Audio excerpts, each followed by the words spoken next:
She was 41 years old. She weighed 132 pounds. On the afternoon of September 19, 1987, she left her house on a Saturday to buy chicken thighs for Sunday dinner, a birthday cake for her daughter who was turning 15 in 4 days, and a quart of milk. She had a loaf of bread rising on the kitchen counter when she walked out the door, and she told her husband she'd be home before anyone got back from the baseball game. She never came home. 11 days later, investigators found her in a wooded area behind an industrial lot, a mile from the supermarket. The grocery bags were with her, all of them. The milk, the birthday cake still in its box, the chicken long gone. That is not a story about a woman who was in the wrong place at the wrong time. That is a story about a man who chose his moment with precision, and a community that spent 34 years without a name for what had been done to it, and a 9-year-old boy riding his bicycle who saw something that Saturday afternoon and spent 3 decades not fully understanding what it meant. It would take 34 years, one detective who refused to close the file, and one ordinary man who finally walked through the door of a police precinct and said what he'd been carrying since he was 9 years old, to give Margaret Callahan, and everyone who loved her, what they were owed. But before we get to any of that, we have to go back to Staten Island, to a Saturday in September, because to understand what was lost that afternoon, you first have to understand who Maggie Callahan was. Willowbrook, Staten Island, in September 1987 smelled like cut grass and the faint salt edge of the harbor. The neighborhood sat in the middle of the borough, between the expressway and the old farmland the county had been slowly converting to parks and schools for 20 years. The houses were mostly brick, mostly small, mostly well-maintained, the kind of block where someone mowed the common strip between the sidewalk and the road without being asked, and where the neighbors' first names were as familiar as your own. Staten Island in 1987 was still riding the Mets wave. Raymond Callahan had been to Game 6 of the '86 World Series and kept the program on his dresser. The Verrazano Narrows Bridge had been open for 23 years, and the borough had never quite recovered from the population shift it set off, still trying to build community faster than developers were building subdivisions. But on the older blocks, on blocks like the one where the Callahans lived on Meridian Avenue, the community had already been built, and it held. Margaret Callahan, Maggie to everyone, had been a registered nurse at Bayview County Hospital for 16 years. She worked the overnight shift on Wednesdays and Thursdays, which meant she spent Saturdays recovering and Sundays cooking, and the division between those 2 days gave the week its shape. She was the kind of nurse who remembered patients' names when they returned, who brought baked goods to the floor on the last Friday of the month, who had taken the volunteer school nurse shift at Karen's middle school on Fridays for 2 years, because the school couldn't afford a full-time one. She had a laugh that started before the joke finished. Her neighbor Carol said she'd heard Maggie laughing from 2 houses over and known immediately who it was. Her husband, Raymond, drove a delivery truck for a food distribution company and coached Little League in the spring. Their son, Kevin, was 17 and had a scholarship offer from a junior college in New Jersey for baseball. Their daughter, Karen, was turning 15 in 4 days and had asked for a white cake with lemon frosting and, after that, a car.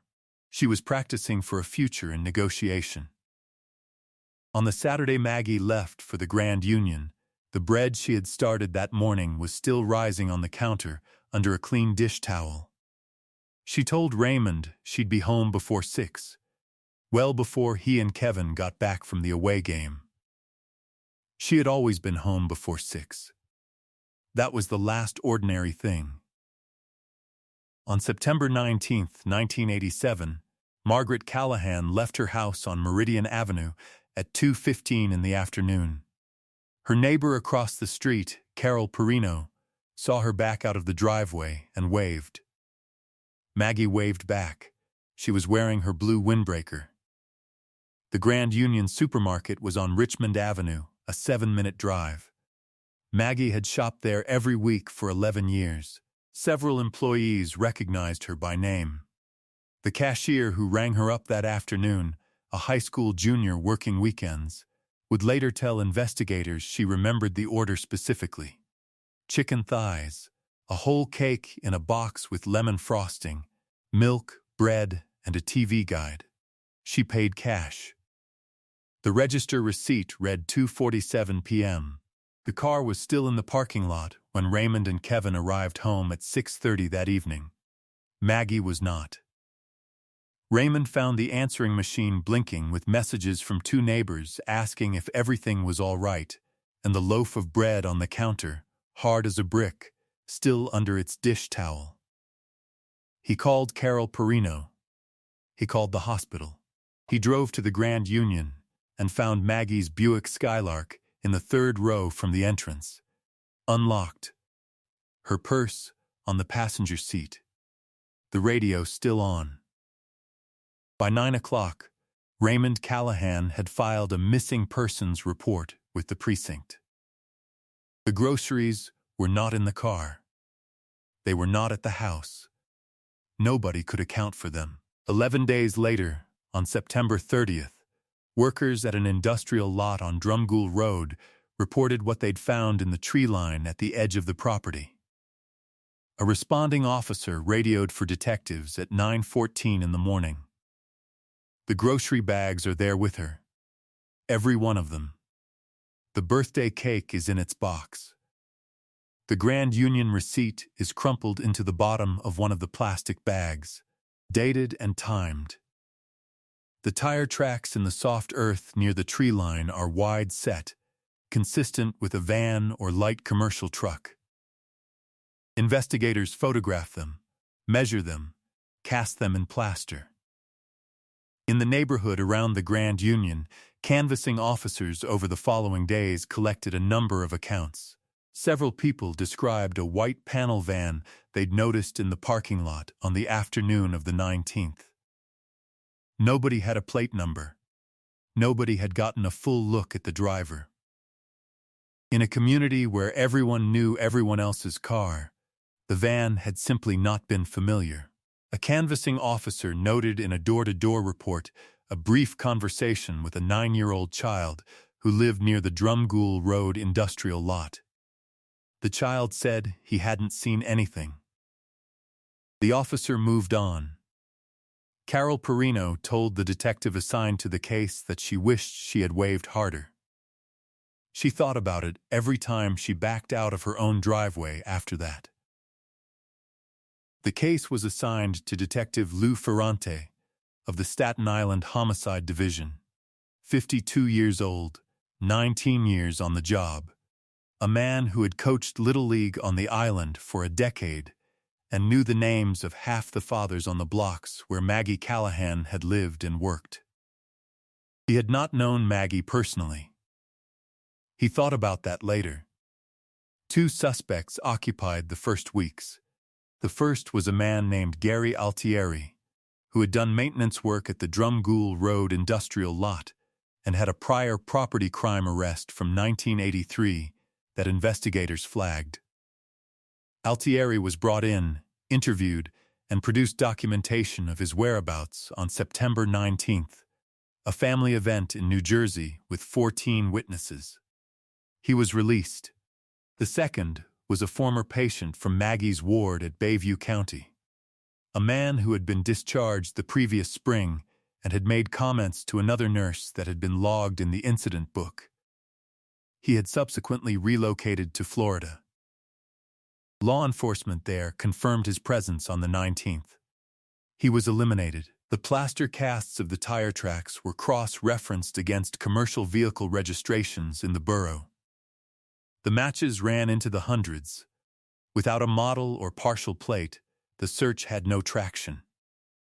Ferrante ran the investigation the way investigators ran it then, working every angle simultaneously while sitting in living rooms with families who had no answers. On the evening he told Raymond Callahan that both main suspects had been cleared, Raymond sat at the kitchen table and looked at the dish towel Maggie had folded over the bread that morning, and didn't say anything for a while. Karen had stopped asking about her birthday party. Kevin had deferred the junior college scholarship for a semester. Nobody in the house was tracking the calendar the same way they had before September. The case file contained one notation that would not become significant for decades: a canvassing officer's door-to-door report from the week following the discovery, noting a brief conversation with a child at a Drumgoole Road address. The child had said he hadn't seen anything. The officer had written, "No information." The entry was 2 lines. No follow-up was conducted. The child was 9 years old. He had not known yet what he had seen. By spring of 1988, the active phase had reached its limits. Ferrante wrote the summary: 2 suspects eliminated, tire track evidence preserved, biological material from the scene sealed and catalogued in the evidence archive. Before he retired in 1999, he submitted a formal written request that the Callahan biological evidence be prioritized for any future DNA analysis initiative the department might implement. The request was logged. Nobody told him whether it had been acted on. The years settled over the Callahan family the way they settle over all families left waiting, not all at once, but 1 year at a time, each one adding its particular weight. By 1992, 5 years had passed. Ferrante had formally reviewed the case twice. The tire track evidence remained in storage. The panel van that neighbors remembered from the parking lot had never been identified. Karen Callahan had graduated high school and enrolled in a nursing program. She had quietly moved her birthday from September to November without explaining why, and nobody pushed her on it. She had done it so that Raymond would have 1 month that didn't feel like the specific Saturday he had come home to hardened bread and a blinking answering machine. By 1997, Kevin had moved to Ohio. Raymond called him every Sunday. Raymond kept Maggie's dish towel in the kitchen drawer. He could not have said why. He had simply never moved it. By 2003, Raymond was diagnosed with early-stage heart disease.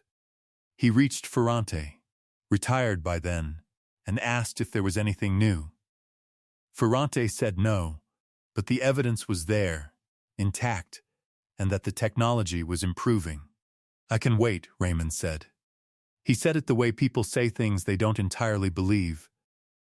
Raymond Callahan died in January 2005. He was 66 years old. He never had answers. Lou Ferrante, retired, kept a copy of the Callahan case summary in a folder in his home office. He had no way to know whether his 1988 evidence request had ever been honored. He kept the folder anyway. He was not the kind of man who threw things away. On Meridian Avenue, the house had been sold twice. The people who had moved in after did not know the name Maggie Callahan.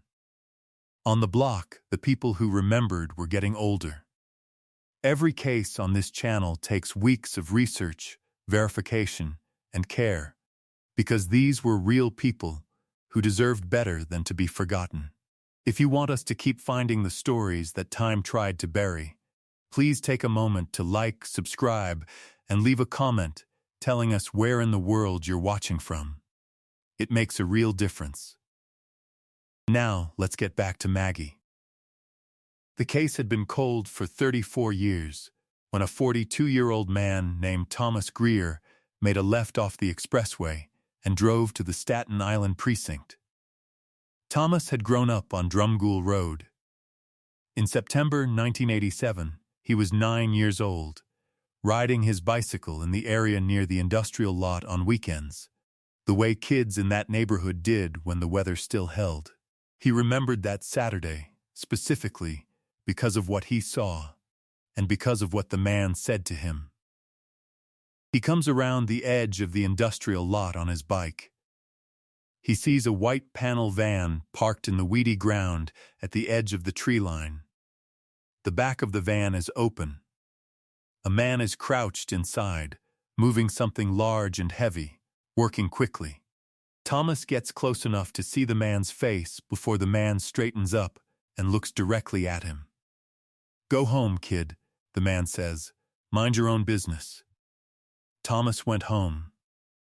He had been 9 years old, and the man's voice had been flat and controlled, and Thomas had understood, without being able to articulate why, that he was not supposed to have seen what he'd seen. He told his mother he'd been out riding. He said nothing else. He had seen the newspaper. He had seen the name Margaret Callahan. He had been 9 years old and had not connected what he'd seen to what had happened to her. He had made the connection, slowly, as an adult. He had not known what to do with it. In the fall of 2021, his daughter, 22 years old, starting nursing school, mentioned at dinner that she had applied for a clinical rotation at Bayview County Hospital. She mentioned, almost in passing, a memorial plaque in the lobby for a nurse who had been murdered in 1987. She said the name. Thomas Greer did not sleep that night. He found the case in newspaper archives. He read everything. He sat at his kitchen table until 4 in the morning looking at a description of a white panel van. 3 days later, he drove to the precinct. The detective who took his statement, Cold Case Unit, working the Callahan file as part of a 2018 borough-wide initiative, listened to everything without interrupting. Then he asked Thomas to describe the man, the build, the face, the approximate age in 1987. Thomas did. The detective produced a set of photographs, not a formal lineup, a range of images pulled from contractor records, property files, commercial vehicle registrations from the late 1980s. He asked Thomas to go through them. Thomas stopped at one photograph. He set it down. He picked it up again. "That's him," he said. "That's the man." The man in the photograph was Frank Dolan. He had been 44 years old in September 1987.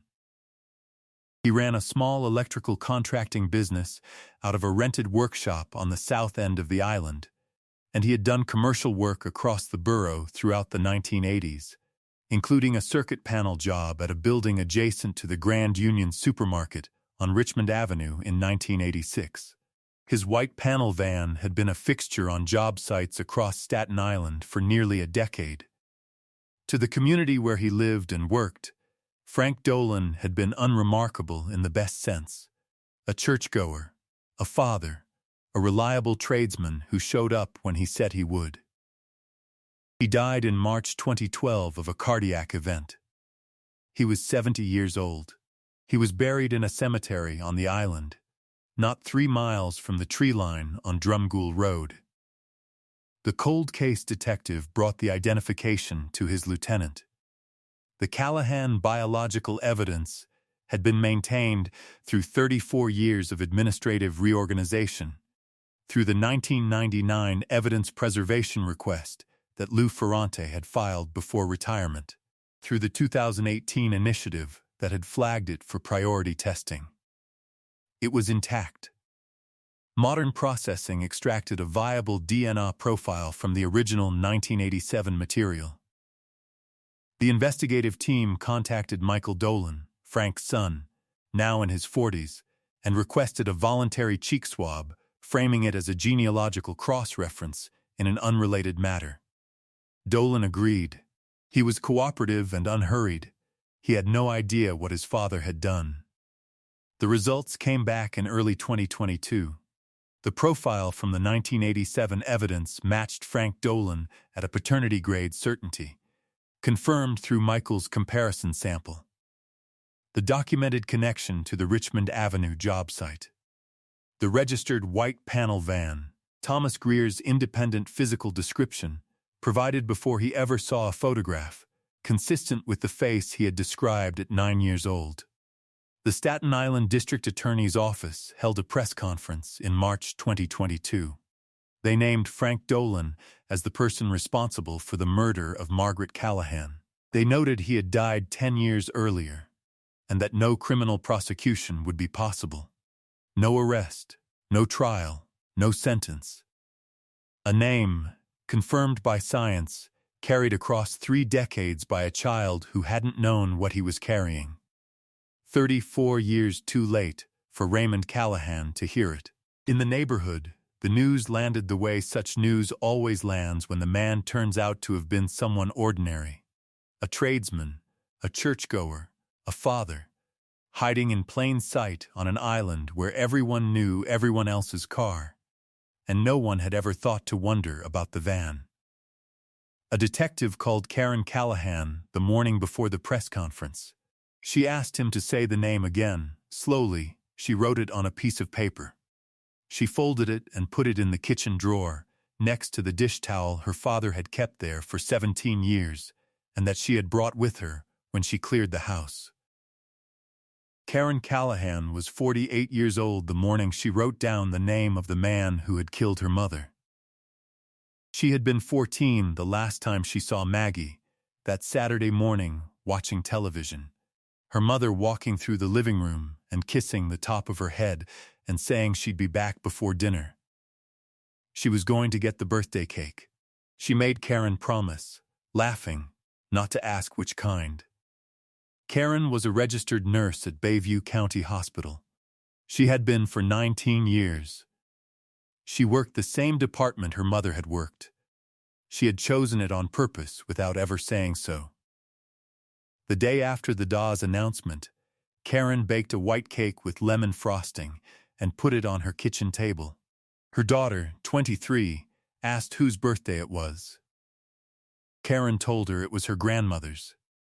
She told her about the bread rising on the counter, about the dish towel in the drawer, about the birthday cake in the box that had spent 11 days in a wooded lot a mile from where it was supposed to be placed on a table with candles.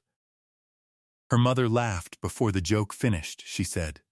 Her mother made volunteers feel like guests. Her mother was planning to teach her to bake bread that fall, and they never got the chance. The Callahan case changed the conversation in New York about cold case evidence preservation. The 34-year chain of custody that had kept the biological material viable was cited directly by the Staten Island Dawes office as the reason justice, however incomplete, had been possible. New archive protocols were proposed. Lou Ferrante's 1999 written request was entered into the public record by the investigation unit. A retired detective, filing a request 9 months before he left the job, had left a note in a folder that held for 34 years. Justice came for Maggie Callahan. It came because a 9-year-old boy saw something he couldn't name and spent 3 decades growing up enough to understand it. Because a detective wrote down a request before he turned in his badge, and someone in an archive honored it. Because her daughter became a nurse in the building where her mother had worked, and never, in 19 years, explained why. Before you go, a few things worth sitting with. How many cases from the 1980s have biological evidence still viable in archives right now, waiting only for someone to make the right request before they retired? For Thomas Greer, who carried what he saw for 33 years without knowing what it meant, do you think a 9-year-old could have done anything differently? And for Karen Callahan, given that Frank Dolan died 10 years before the case was solved, is a name without a conviction still justice? Leave your thoughts in the comments. This community takes these questions seriously, and your perspective matters. Justice found Maggie after 34 years. Stories like hers are why this channel exists. If you believe truth matters no matter how long it takes, subscribe and find more solved cases in the description below. Thank you for being here.